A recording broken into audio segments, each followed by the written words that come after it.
Hello viewers, welcome to our channel. React.js সিরিজের আরো একটা ভিডিওতে সকলকে স্বাগত জানাচ্ছি। আজকের ভিডিওতে আমরা স্টার্ট করব নতুন একটা বুক। বুকটার নাম হলো use effect. Use effect hook use স্টেটের ঠিক পরেই শিখতে হয় জেনারেলি। কারণ ইউজ স্টেট না শিখলে আমরা ইউজ এফেক্ট বিষয়টা বুঝতে পারি না। আর এই নামটার মধ্যে একটা নিশ্চয়ই ওয়ার্ড খেয়াল করছেন যে ইউজ এফেক্ট। তার মানে কিছু এফেক্ট নিয়ে আমাদেরকে আগে ভাবতে হবে। তারপরে আমরা ইউজ এফেক্ট হুক কিভাবে কাজে লাগাই এবং কোথায়, কোথায় কিভাবে এপ্লাই করতে হয় সেই বিষয়গুলো শিখব। তো এবার আমি আমার একটু পার্সোনাল একটা এক্সপেরিয়েন্স শেয়ার করছি। ইউজ স্টেট, ইউজ এফেক্ট এই হুকগুলো শিখতে গিয়ে আমাকে যথেষ্ট সময় দিতে হয়েছে এটা বুঝতে যে এটার ইউজ কেস কোথায়। ওকে? তো আমি প্রচুর এরকম YouTube ভিডিও থেকে পড়া শুরু করেছি, ব্লগ পড়েছি, আর্টিকেল পড়েছি। তারপরে গিয়ে আমি রিয়ালাইজ করেছি যে এটার অ্যাকচুয়াল ইউজ কেস কোথায়। কিন্তু আমি যখন আ এটা আমি নিজে থেকে যখন বুঝতে চেয়েছি যে অ্যাকচুয়ালি আমাকে সহজভাবে যদি কেউ একটু বলতো যে এটা কোথায় ব্যবহার হয়, কিভাবে ব্যবহার হয়, মানে কম্পেয়ার কেউ করেনি। ডাইরেক্ট আমাকে এটা শিখতে হয়েছে যে ডাইরেক্ট ইউজ ইফেক্ট শেখো, ডাইরেক্ট ইউজ স্টেট শেখো। এরকমভাবে আমি শিখেছি। তো আমি চাইছি না যে আপনাদেরও সেই প্রবলেমটা ফেস করতে হোক। তো আমি চেষ্টা করব খুব সহজ সরলভাবে, খুব সহজে যাতে আপনারা এই কনসেপ্টটা বুঝে যান, আ তাহলেই আমার এই ভিডিও বানানোগুলো সার্থক হবে এবং আমি চেষ্টা করব যে এটাকে খুব সহজভাবে বোঝানোর। তো হয়তো এটার কনসেপ্টটা বোঝানোর জন্য আমার ২ ৩ টে ভিডিও লাগবে। আমি এখনো সিউর নই যে কতগুলো ভিডিও লাগবে। কিন্তু আমি আশা রাখছি আপনাদেরকে খুব সহজে বোঝাতে পারবো। আপনারা যদি একটু ধৈর্য ধরে বিষয়টা শোনেন। তো এখানে আমি অলরেডি কোড একটা লিখে রেখেছি। আপনারা হয়তো হ্যাঁ, খেয়াল করেছেন যে আমি নোটপ্যাড প্লাস, প্লাস ইউজ করছি। তো বহুদিন পরে আমি নোটপ্যাড প্লাস, প্লাস ইউজ করছি কোনো কোড এক্সপ্লেইন করার জন্য। তো এটা আরো একটা জিনিস যে আ কোড লেখার জন্য এডিটর ম্যাটার করে না। VS code, Sublime Text, Atom যে যা খুশি ইউজ করতে পারে। তো আমার যে কোডটা এখানে লেখা রয়েছে সেটা হলো দেখছেন যে jQuery CDN। এখন যাদের jQuery জানা নেই, তো তাদেরকে বলব যে আপনারা যদি jQuery না শিখে থাকেন, তো অনেক বড় একটা ভুল করেছেন। ওকে? তো কাইন্ডলি jQuery শিখবেন। দেখবেন এটার ইম্পোর্টেন্স কতটা। আ আপনারা হয়তো অনলাইনে বা সোশ্যাল মিডিয়ায় বা YouTube এ অনেককে বলতে শোনেন আ যে jQuery তো ব্যাকডেটেড হয়ে গেছে। jQuery কেন শিখবো? jQuery শিখে কি লাভ? এখন React চলছে, Vue চলছে, Node চলছে। তো ইত্যাদি কথা। কিন্তু যখন আপনি প্রকৃত একজন ওয়েব ডেভেলপারের কাছ থেকে শুনবেন, তখন দেখবেন যে কেউ কখনো বলবে না যে jQuery ব্যাকডেটেড হয়ে গেছে বা jQuery আর কাজে লাগে না। ওকে? তো সবচেয়ে আগে যেটা বুঝতে হবে যে jQuery কি কাজে লাগে? আর jQuery-র অস্তিত্ব কেন ছিল? বা দিনের পর দিন যদি এটা যদি ধরেও চলি যে না jQuery ইউজেজ আস্তে, আস্তে কমে আসছে।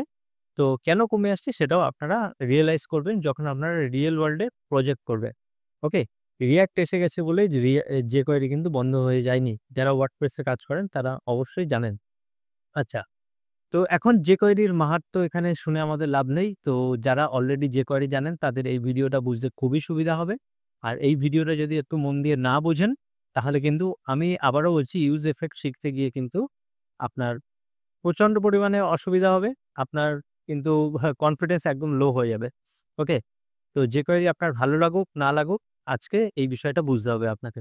তো চলুন স্টার্ট করি। অলরেডি আমি ৪ মিনিট আপনাদের নষ্ট করে ফেলেছি। তো আর সময় নষ্ট না করে স্টার্ট করি।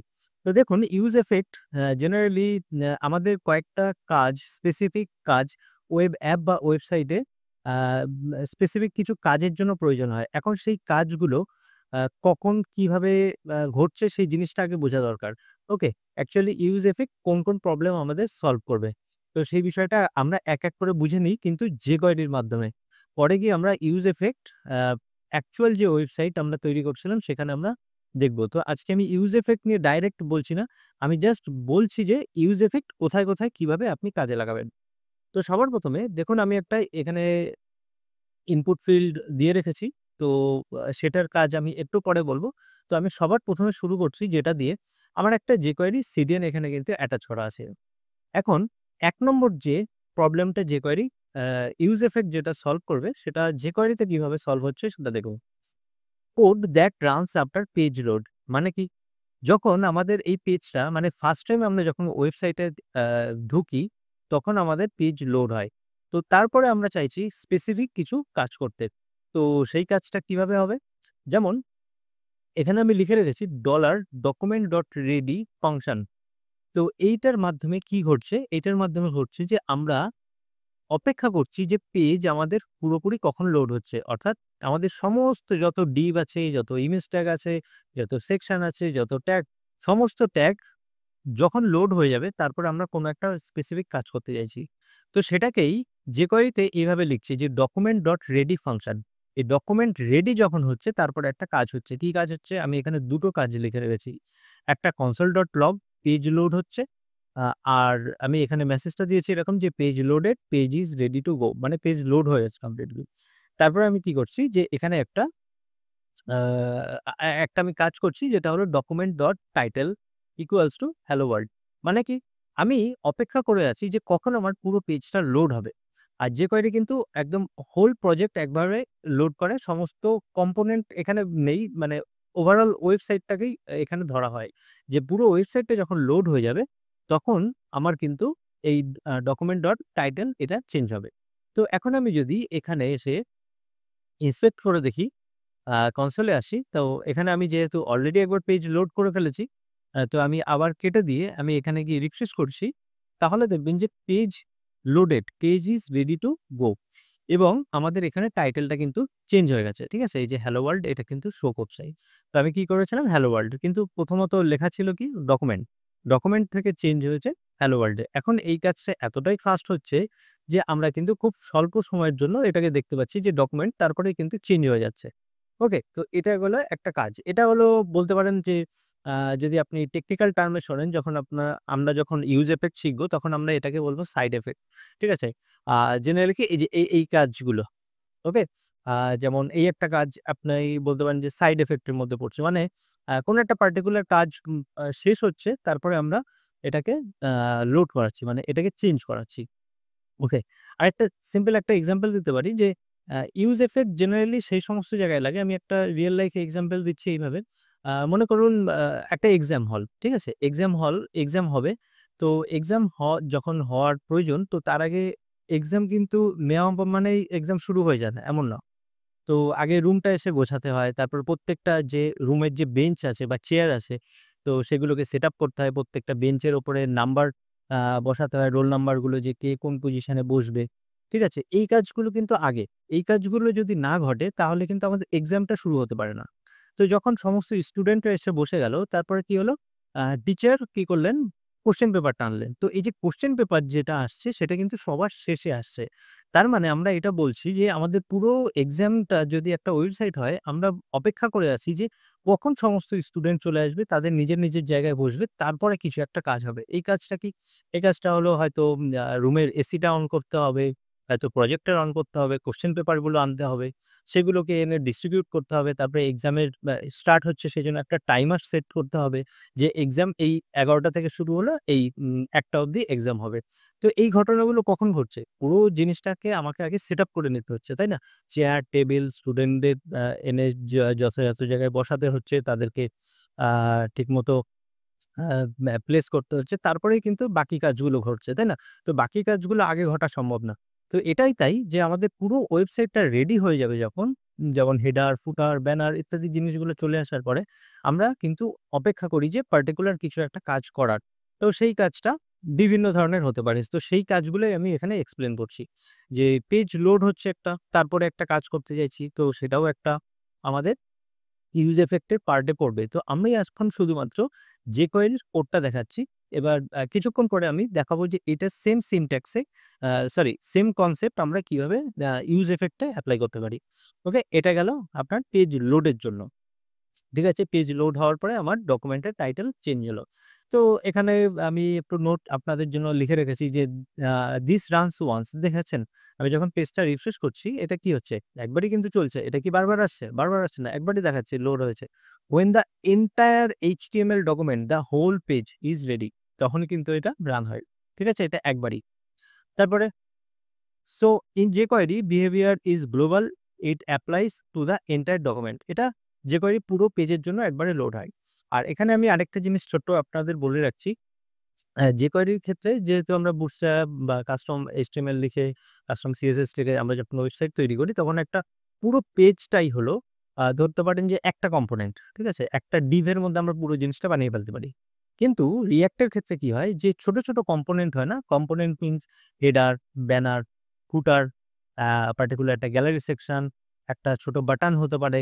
তো প্রত্যেকটা জিনিসকে আপনি কল্পনা করতে পারেন যে React এর ক্ষেত্রে একটা ইন্ডিভিজুয়াল একটা ওয়েব পেজ। ঠিক আছে? এই যে যেমন এই পেজের মধ্যে একটাই শুধু এখানে ফিল্ড আছে। তো এই ফিল্ডটা হলো একটা কম্পোনেন্ট। ঠিক আছে? এটা একটা কম্পোনেন্ট, একটা ইনপুট। তো এরকম যদি আমার কাছে ৪ টা ৫ টা কম্পোনেন্ট থাকতো, তো React মনে করে যে প্রত্যেকটা কম্পোনেন্ট আলাদা। মানে প্রত্যেকটা কম্পোনেন্টকে একটা, একটা আস্ত ওয়েবসাইটই মনে করে। সরি, ওয়েব পেজ মনে করে।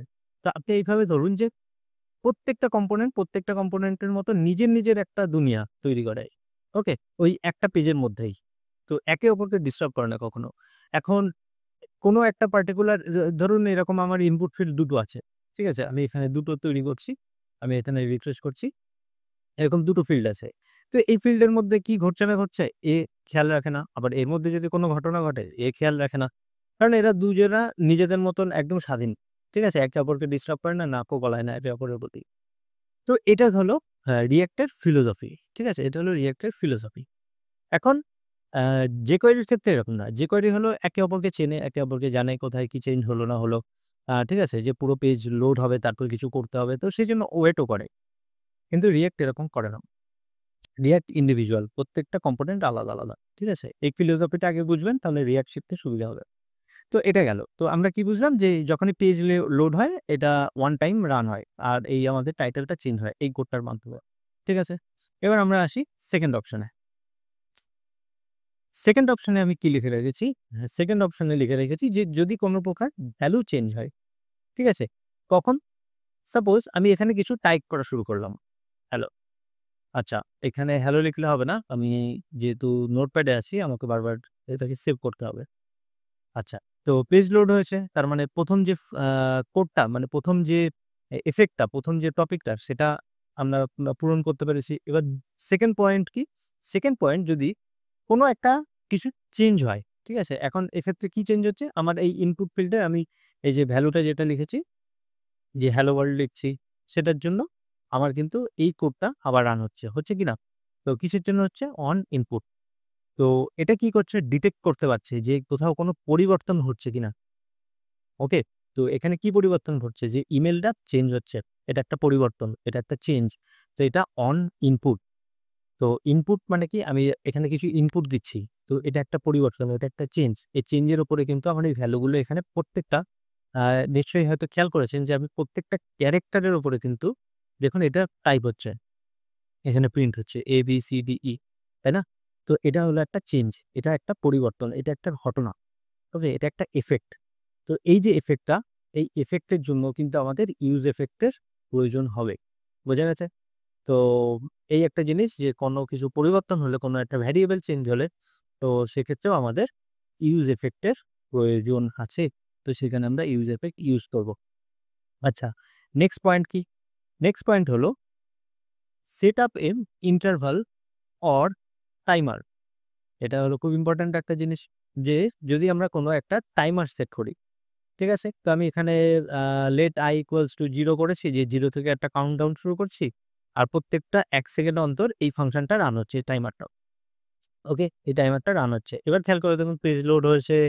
তারপরে আচ্ছা এটাকে সেভ করতে আমি বারবার ভুলে যাচ্ছি। Muscle memory. সেভ না করতে, করতে এরকম অভ্যাস হয়ে গেছে বিশেষ করে। তো দেখুন এটা কিন্তু চলছে। পেজ লোড হয়েছে, এটাও চলছে। আমি যদি এখন এখানে কিছু টাইপ করতে থাকি, এর মাঝখান থেকে এটাও চলছে। খেয়াল করছেন? যে কত কিছু কাজ একসঙ্গে ঘটছে। কতগুলো কাজ একসঙ্গে আমি করছি যে পেজও লোড হয়েছে। আমিও এখানে লিখছি, এখানে মুছে দিচ্ছি। কিন্তু কাউন্টার আবার কাউন্টারের মতো নিজের মতোই চলে যাচ্ছে। তাই না? দেখুন এখানে ইমেইল চেঞ্জ দেখাচ্ছে আবার টিকটক এখানে চলছে। তো এখানে কাউন্টারও চলছে। এবার এই কাউন্টার যেটা, তো এই কাউন্টার যদি আমাদের ইউজ করতে হয় আমাদের React এর প্রজেক্টে, তো সেক্ষেত্রেও আমাদের ইউজ ইফেক্ট দিয়েই করতে হবে এই কাজটা। ওকে?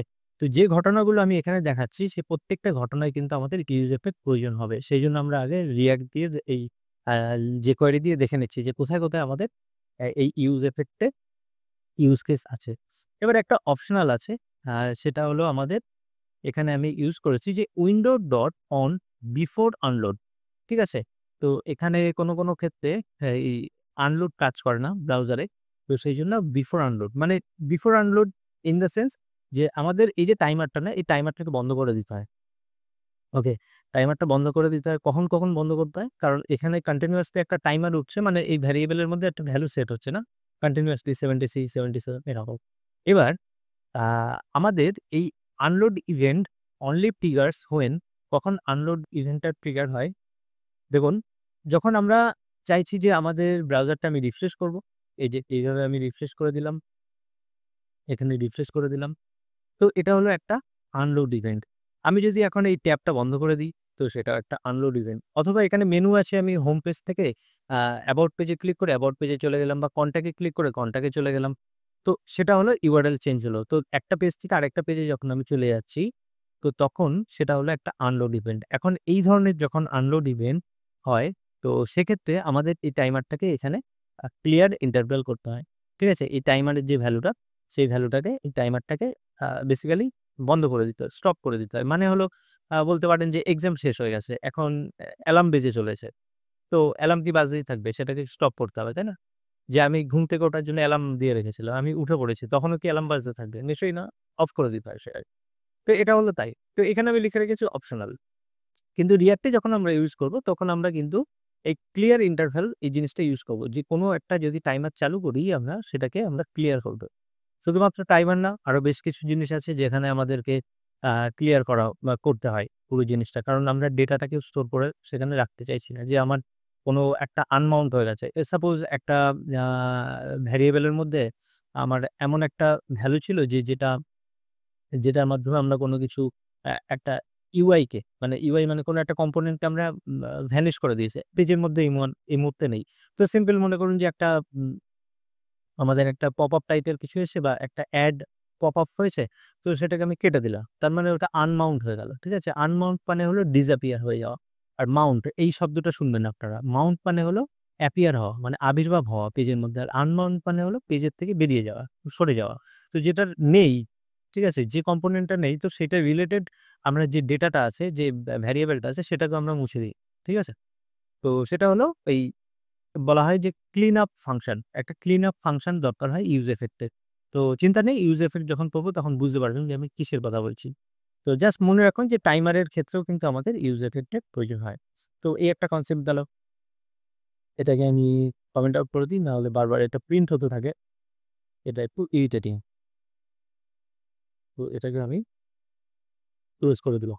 আর আশা করি বুঝতে পেরেছেন যে এই আনলোড ব্যাপারটা কি? আনলোড কখন ট্রিগার হয়। ওকে? তো এখন আনলোডের আগের যে মুহূর্তটা সেটা হলো বিফোর আনলোড। তো বিফোর আনলোড ইউজ করতে বলছে আনলোডের পরিবর্তে। কারণ আনলোড সবসময় সব ব্রাউজারে সাপোর্ট করে না এইজন্য। আচ্ছা, লাস্ট মোস্ট ইম্পোর্টেন্ট যে কাজটা আমরা প্রত্যেকটা মুহূর্তে দেখব যে কোনো এপিআই থেকে ডেটা নেওয়া, ডেটাবেস থেকে ডেটা আনা। তো সেক্ষেত্রেও কিন্তু আমাদের প্রয়োজন হবে। ঠিক আছে? সেক্ষেত্রে আমাদের মাস্ট ইউজ ইফেক্ট অবশ্যই লাগবে। সেক্ষেত্রেও আমরা ইউজ করব ইউজ ইফেক্ট। তো এখানে আমরা যে কোয়েরি দিয়ে কি করে করছি? দেখুন যে কোয়েরি দিয়েও কত সোজা। আমার সিম্পল ডেটা নিয়ে আসতে হবে এপিআই থেকে। তো সেখানে কি করছি? $.get তারপরে আমাদের যে এপিআইটা যেটা আছে, সেই এপিআই থেকে আমরা ফেচ করে ফাংশন দিয়ে রেসপন্স পাবো। ফাংশনের মধ্যে আমরা একটা কি লিখেছি? এটাকে কি করে দেখাই? আমি একটু ব্যাকে নিয়ে এসে দেখাই। হ্যাঁ, দেখুন ফাংশনটা। কত সুন্দর ফাংশন। ডকুমেন্ট ডট রেডি আমরা রেডি হওয়ার জন্য অপেক্ষা করছি। তারপরে ডকুমেন্ট $.get তারপরে আমার এই এপিআইটা আছে। ঠিক আছে? এই এপিআই থেকে আমরা কি করছি? একটা ফাংশন লিখেছি। এই ফাংশনের মধ্যে রেসপন্স যেটা আছে প্যারামিটার তার মধ্যে ডেটা আসবে console ডট এটা। তো আমি যদি এটা ফেচও করতাম না, তো সেক্ষেত্রেও আমার ৩-৪ লাইন লিখতে হতো। মিনিমাম ৩ লাইন তো লিখতেই হতো। তারপর কনভার্ট করতে হতো JSON এ। তো আমরা তো JSON রেসপন্স পাচ্ছি। এখন দেখা যাক যে আমরা এই ফাংশনের মাধ্যমে আ আদৌ এখানে ডেটা পাচ্ছি কিনা কনসোলে। দেখা যাক। আমি যদি এখানে একটু রিফ্রেশ করি, এসে পেজ লোড হয়ে গেছে। এই যে দেখুন ডেটা চলে এসছে। দেখছেন? পুরো ডেটা চলে এসছে। মাত্র এই সিম্পল এই একটা ফাংশনের মাধ্যমে। তাহলে বোঝা যাচ্ছে যে কোয়েরি কতটা পাওয়ারফুল ছিল, আছে, থাকবে। তো আমি যদি একটা টুলস শিখি, একটা যদি লাইব্রেরি শিখি, সেটার যখন ইউজ কেস আছে, তো সেটা কি করে খারাপ হতে পারে? সেটা ইউজ হচ্ছে হাজার, হাজার ওয়েবসাইটে, লাখ, লাখ ওয়েবসাইটে। তো কনসেপ্ট শিখছি, এতে খারাপের কি আছে? আমি যে কোয়েরি ব্যাকডেটেড হয়ে গেছে, যে কোয়েরি তো এখন ইউজ হয় না, যে আমরা তো মডার্ন ডেভেলপার কি করে হলেন? আপনি যদি টেকনোলজিকে অ্যাকসেপ্ট না করতে পারেন, পুরনো টেকনোলজিকে সম্মান না করতে পারেন। তো এরকম ধরনের যদি আপনি কখনো শোনেন যে jQuery শেখাচ্ছে বা jQuery React শিখতে গেছি সেখানে jQuery শেখাচ্ছে এই চ্যানেলে। তো সেগুলো যদি পুরো ভিডিও না দেখেন তাহলে বুঝতে পারবেন না যে অ্যাকচুয়ালি কেন শেখানো হচ্ছে। আপনি যখন ইউজ ইফেক্ট শিখতে যাবেন না ফার্স্ট টাইম, যে আমি ১ম এই যদি ইউজ ইফেক্ট দিয়ে শুরু করে দিই না, আপনি পালিয়ে যাবেন ওখান থেকে। যে কি চলছে এসব? এ তো মাথার উপর থেকে চলে কিচ্ছু বুঝতে পারছি না আমি। তো সেজন্যই আজকের ভিডিওটা আমি রেখেছি। তো অলরেডি ২০ মিনিট হয়ে গেছে। আশা করি আপনারা বুঝতে পেরেছেন যে কোন, কোন সিচুয়েশন এ আপনার প্রয়োজন এই জিনিসটা। ওকে, আগামী ভিডিওতে আমরা দেখব যে এইটার রেসপেক্ট এ মানে এই যে কোডগুলো আমি এখানে লিখেছি এটার রেসপেক্ট এ কিরকমভাবে আমরা ইউজ ইফেক্ট ইউজ করতে পারি। ঠিক আছে? তো আজকের ভিডিও এতটুকু রাখছি। আর বেশি আমি সময় নষ্ট করছি না। অলরেডি ২০ মিনিট, ২১ মিনিট হয়ে গেছে। যদি বুঝতে পারেন বা কোনো কনফিউশন থাকে তাহলে আমাদের কমেন্ট সেকশনে জানাবেন। চ্যানেলটা যদি লাইক, শেয়ার, সাবস্ক্রাইব না করে থাকেন কাইন্ডলি করবেন। বন্ধুদের সঙ্গে শেয়ার করবেন। তাহলে আরো বেশি মোটিভেটেড হব। আর বন্ধুদেরকে বলবেন কেউ এইভাবে jQuery র সঙ্গে তুলনা করে, করে React শেখাচ্ছে। তো যদি তাদের ভালো লাগে তো আমাদের কমেন্ট সেকশনে জানাবেন কেমন লাগছে না লাগছে। ওকে? তাহলে আমরা আরো বেশি মোটিভেটেড হব। আজকের ভিডিও এতটুকু রাখছি। আমাদের খুব শীঘ্রই আবার দেখা হচ্ছে। টাটা।